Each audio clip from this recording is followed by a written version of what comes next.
Hello guys, live po ito. Ipapakita ko sa inyo bakit po mananatili malakas ang katawan ko. Ito po, gagayatin ko itong demo na ito.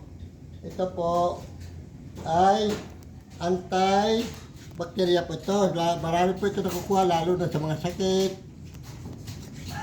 cancer, at saka high blood po. Kaya po gagawa ko ng vitamin para po marami po sila sa katawan po ng bawang ito. Ito po ay marami po ito lalo sa high blood. Gagayatin ko po ito para mimixer ko po ito. Ito po, tapos na po tayo guys. Ito mimix ko na po ito sa mixer po. Tingnan ko guys ha. Ito po tuwing umaga, inumin po ito. Kung hindi ka pa kumakain. Hindi ko na po ito hugasan guys. Kapipitas ko ito, gagawa pa po ng gamot ko. Kaya ngayon, kung gusto mo guys, madugtungan yung buhay mo, pagtsagaan mo ito. Hindi po ito tinuturo ng doktor.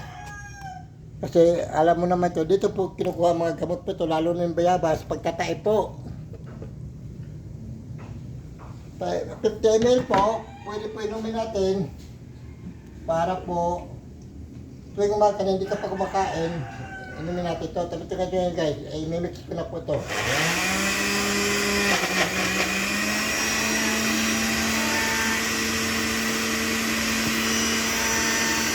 Okay.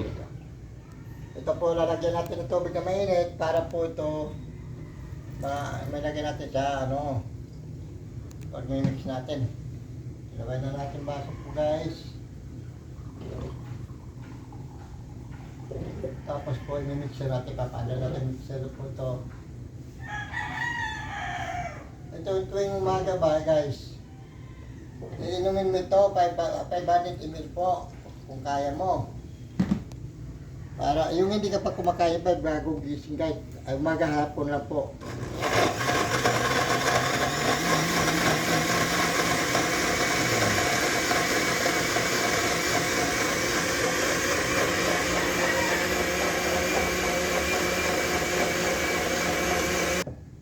Ito guys, ilalagay natin sa baso po para po natin mainom natin. Kalating baso lang po, 500 ml tuwing umaga po. Kasi marami po ito benefit po sa katawan natin.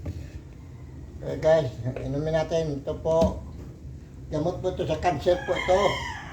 Kasi po guys, marami po tayong kung gusto mo madugtungan ang buhay mo. Kaya guys, support lang po, pakishare lang po, pakilike. Salamat po. Inumin natin.